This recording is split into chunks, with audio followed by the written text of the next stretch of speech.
Hey everyone!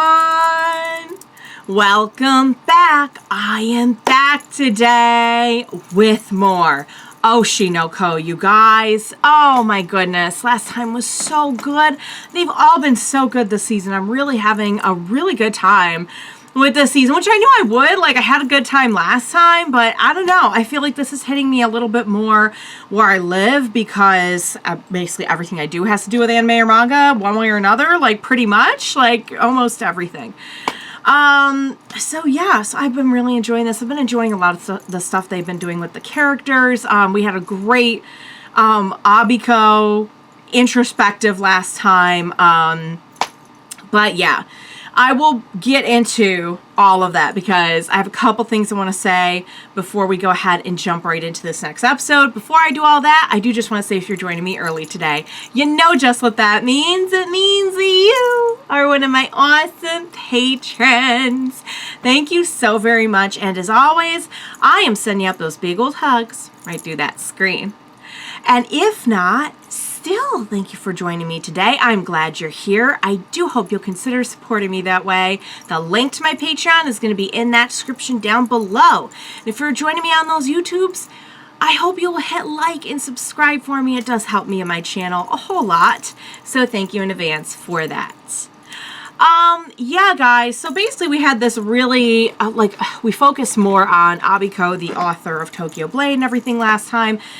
The episode before we had like kind of all sort of focused on just the heat and the tension of the situation with Goa sensei and, you know, everything that was going on with the script. And we finally got a little bit more about how, like, okay, this really was kind of nobody's fault in a way, if you want to look at it that way, that like both sides were really trying to do what they could and they both were really coming from a genuine place. And you can't really blame either of them for how it turned out. You can't blame Abiko for being mad about how things were going, and you can't blame Goa for just, like, having no idea what was expected of him after such a distorting process, I guess you could say, with all of the communication. Now, last episode, we had a total focus on Abiko. And I gotta say, after seeing everything that she's going through and kind of knowing her background and getting to know her personality a little bit more and just like kind of where she's coming from, you know, she's very young.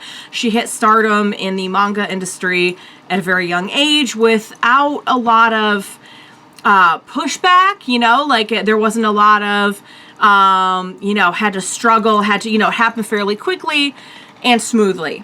Now, that doesn't mean she didn't work hard. It certainly doesn't mean she's not working hard now. Like, she looked like she was going to die in the last episode. But, you know, I think her perspective is a little bit different than someone like, oh my God, I had the name in the comments of the author of Sweet today. I had the... Is there somewhere that says the name on here? Is there somewhere that says the name of this author? I'm hoping maybe like in one of the descriptions. No. No. Of course not. That would be way too easy. You know who I mean.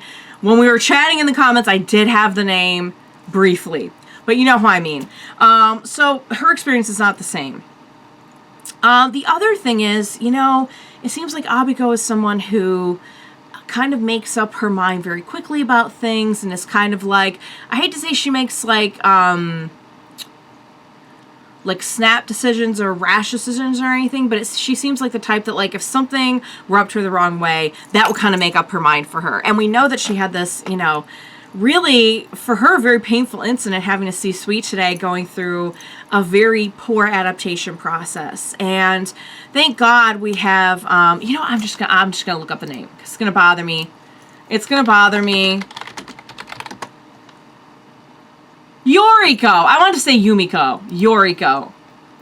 Yoriko? That's what came up. I didn't read too much past that because I usually don't like to Google characters just in case. But literally all I did was type in Sweet Today author. Came up and said Yoriko something. So her name is Yoriko for the rest of this reaction, whether it really is or not. But anyway, thankfully we had Yoriko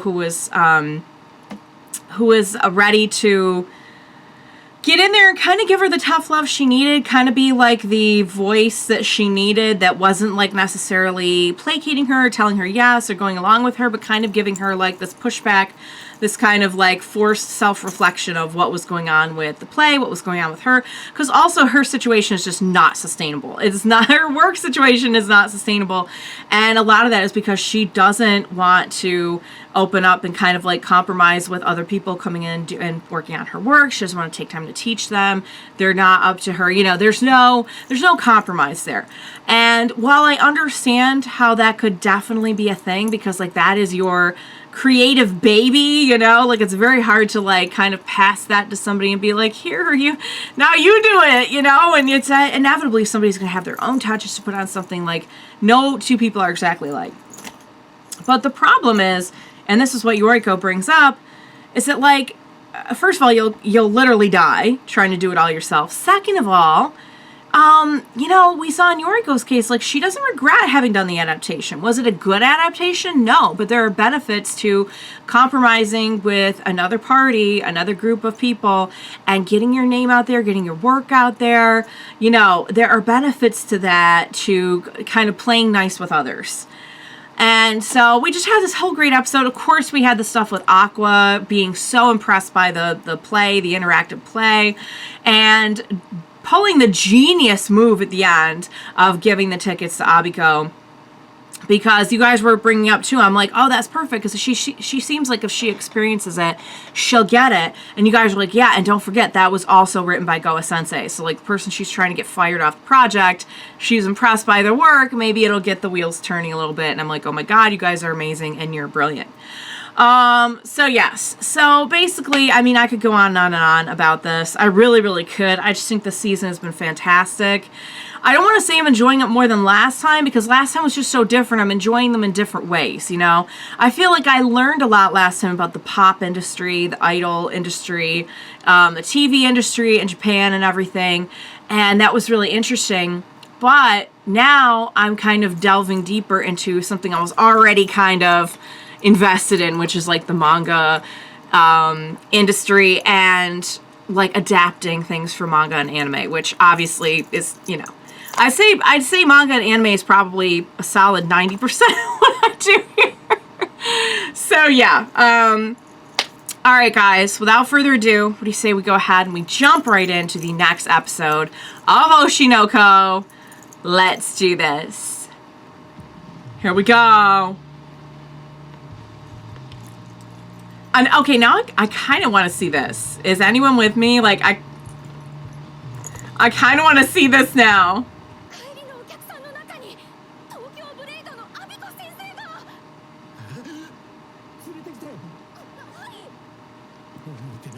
So, he's like, I need to be polite, I need to show hospitality.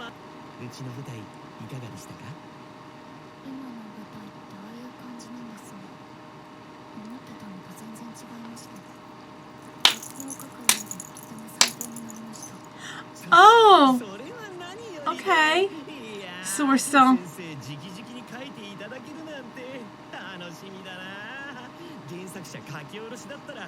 I was kind of hoping she put Goa back on it, but...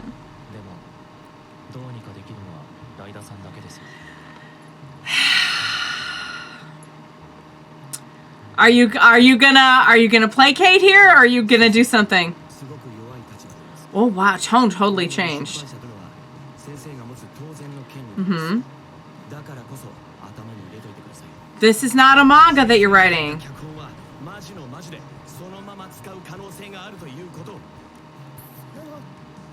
Are you sure about that? Because you've never written a script, sweetheart. You're a good writer, but this is different.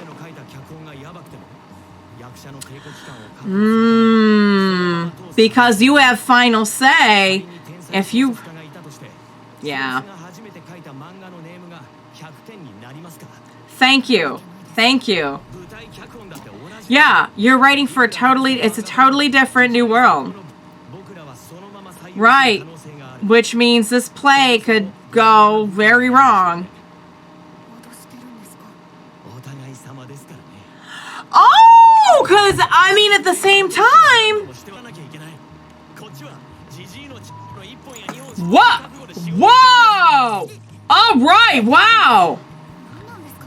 Well, it's considering everything we've seen in this industry, I mean...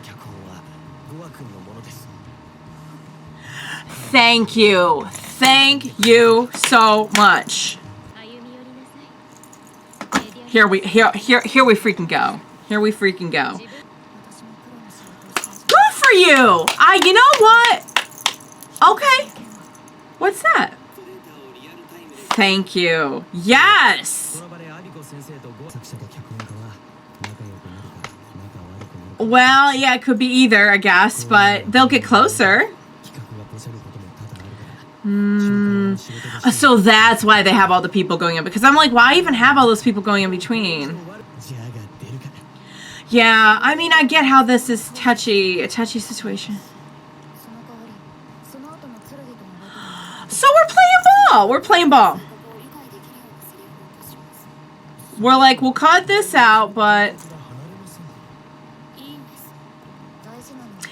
See, the thing is to capture the core. If we had just done this to begin with, I get why they don't, based on what he said.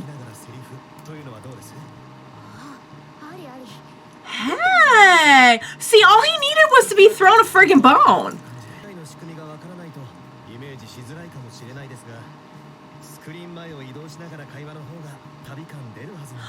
Oh, yeah, okay. So see all that she's learned.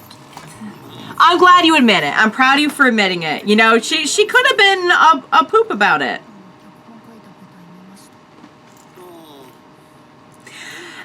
And we have something to tell you. You are a genius.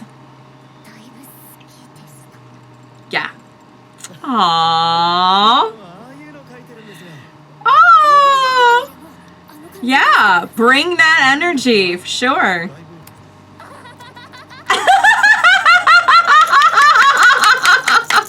Yay!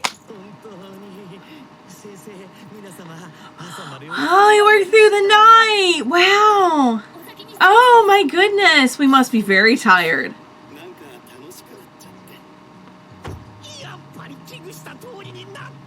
What?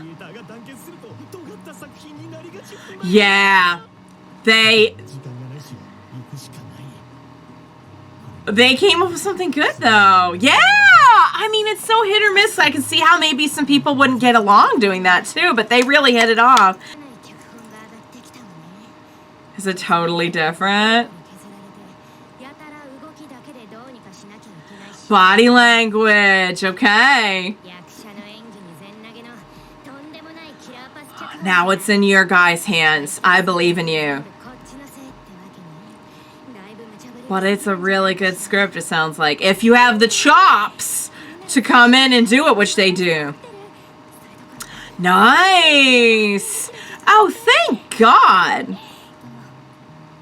Yeah, I was going to say, where are some of our newbies at? Because he was really trying, but this is a big curveball to throw at him. Aqua, I feel like, will be able to... He could do it. Even her voice changes when she asks. She's so good.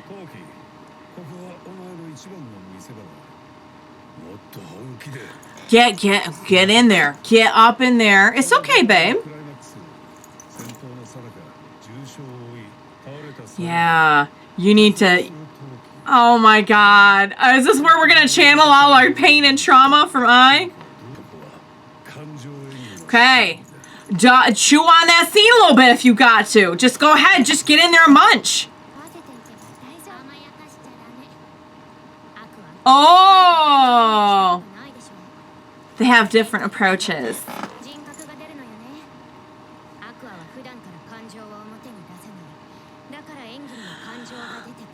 It's a little bit going back to his own personality. Notice how she kind of is a little tough on him because that's how he's always dealt with her. But Akane gets in there and is like a little bit more like, let me help you. True. I mean, they do know each other pretty well. Whoa. Yeah. You had a lot of time apart there, love. I don't know about that. Woo!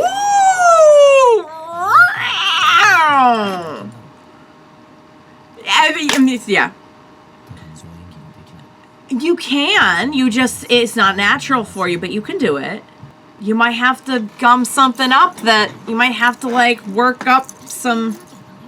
Yeah, she's got a good point. Oh, it's like he's asking me for expertise.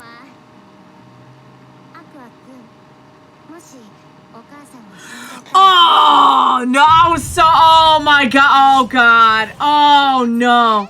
Oh, you just shot into a real dark place, my love.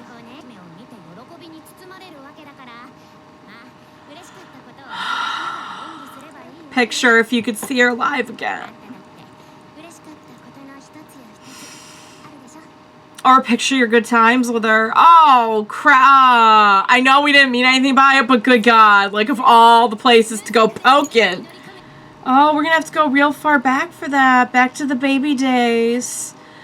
Oh, we're back to, yeah, you know, we've had some good times. We've had some good times present day as well. That actually makes me really happy that he would think of that, because that tells me that he's like built a life, you know? Like as much as he thinks that he's really shut off and everything, and he is to a degree. There it is. Whoa. Oh my God. Oh, what is that? Oh, it's that. I mean, it is like a literal entity within him, but it's, that is, oh, no, oh. He's confronting some stuff right now. I mean, that's how it is though when you have a voice inside of you that's telling you stuff like that, you know? It's not a literal voice, but it was like having a demon, good God. Oh, go comfort your boyfriend. Oh, the music is very ominous. I know Kana wants to be the one. He wants to see this through. Oh, he doesn't. It's so important to him that nobody figures out what's going on in there. Oh. Yeah, he would be the only one who's... Yeah, he's got a ton of trauma. He was right there. He was... Oh, sweetheart. Yeah, no, how could you not have PTSD? No, he's definitely always kind of wanted to keep them at bay on it. Oh, he's been acting this whole time. Oh.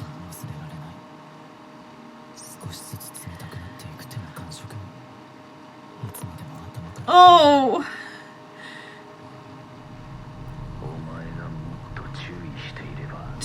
Don't let that in. Oh, sweetheart, no, that's no. You can't do that to yourself. You said it out loud. Oh,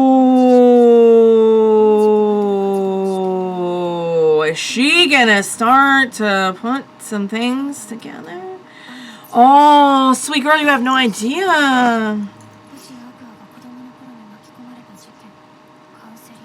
Counseling, I's murder, mother's murder, mother.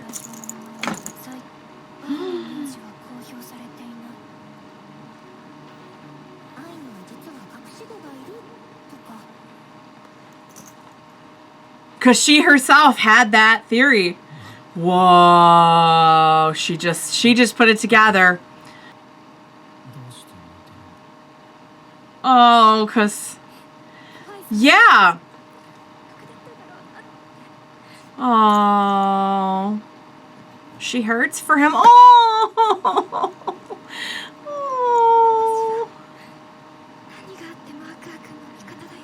Oh, I love that she's there for him. Oh.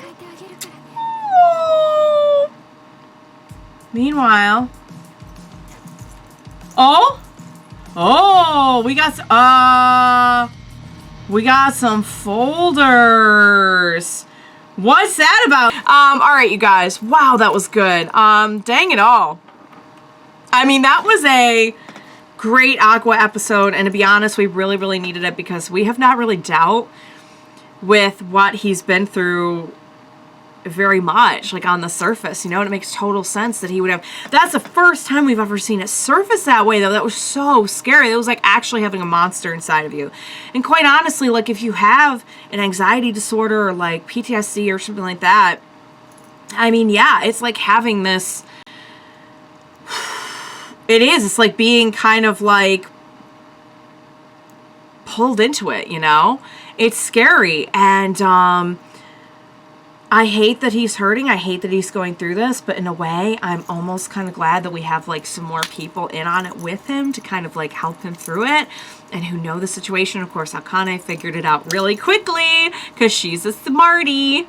She's a smart cookie, and she put that together fast.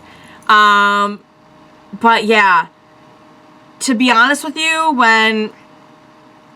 when we first mentioned, it's interesting too because there were several cracks in his facade in this one. As soon as we mentioned the mom, picture the mom dying, that was the first one, and then picturing something happy was kind of like the second one, to be like, honestly, I thought maybe he'd be picturing times with I thought maybe he would feel that like he hasn't really truly been happy since those days.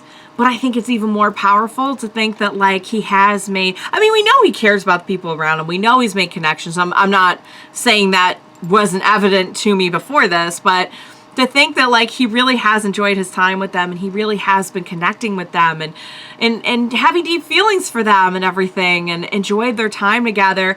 But there's this part of him that just won't allow him to move forward and be happy because he blames himself because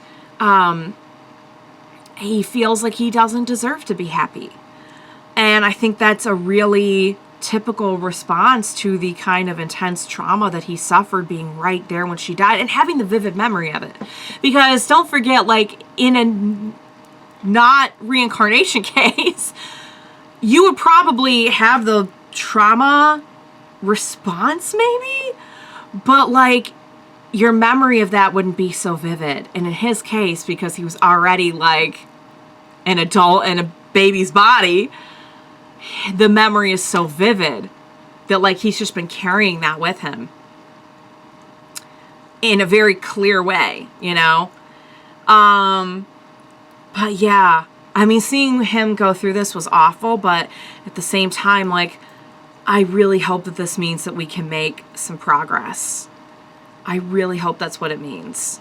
Because you can see how, and seeing as how this isn't the first time he's had this kind of response to it, my guess would be that he's learned to just kind of push it down and everything, to train himself not to get connected to the people around him, not to be happy, not to, you know what I mean? Like, of course you would, because if you start having a panic attack every time you start to experience joy outside of that incident, then you would probably kind of train yourself to stop feeling that happiness, you know? And he learned to fake it.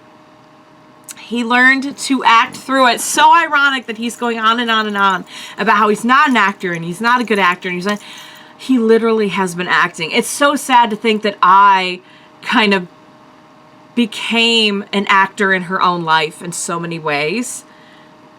And he has now done the same, you know? It's ironic, it's weird, it's sad. And I think a lot of I's story was an interesting demonstration of how, in general, you know, we kind of learn to be the people that we think fit the story around us. You know what I mean? In a lot of cases. And in her case, it was just so amplified because she was an entertainer. And she had to literally step into a role, even in like her everyday life, and just wasn't even sure at one point where like what reality began and the other ended, you know what I mean? To the point where she didn't even know she could love. And it's really tragic to see Aqua not going down that road, because he's not quite like that yet, but to be kind of like acting in his everyday life just to try and not upset people around him. Wow, that's rough. Wow, that is rough. I said a lot about Aqua and that whole situation. I don't know what the situation with the folders was at the end. I don't know if maybe that's a callback to something else that I'm forgetting from the previous season, or if they're trying to cast suspicion on him or something, or if maybe he's just helping, or if maybe it has it's just something else entirely. But I'm not going to read too much into it yet because I literally have no clue.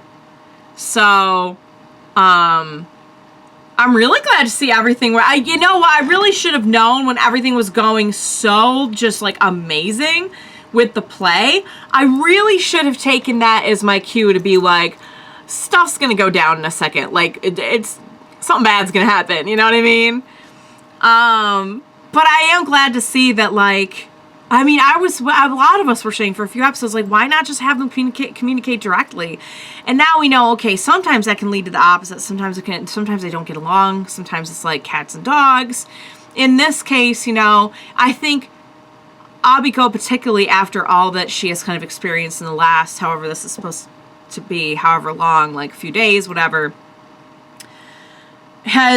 I don't know if it would have worked before. You know, she may have come at it and been really stubborn, but under these newer circumstances, I was really glad to see that she was open-minded, that she was communicating really directly with him and everything, and that she was really willing to be like, okay, this is what's important to me, this is what needs to stay. If we need to trim other stuff out, that's fine, but I need this core of the story of the characters and everything in here.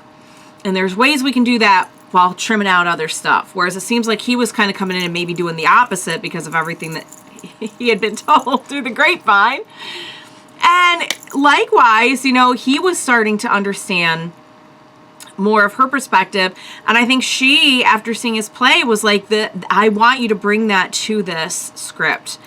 And he was happy to do that. It almost kind of felt like maybe he was a little bit afraid to do that before because he was trying to be so aware of what she was looking for. And nobody seemed to really know what she was looking for. They're all just kind of like doing their best to, okay, I guess it sounds like this. I don't know. Why is she not happy? So, so now he can be a little bit more comfortable with certain aspects of himself. Now that he knows the priority of like, what are we prioritizing from the manga and what are we infusing into this of our own, and how do they live in harmony. So I was really happy to see that.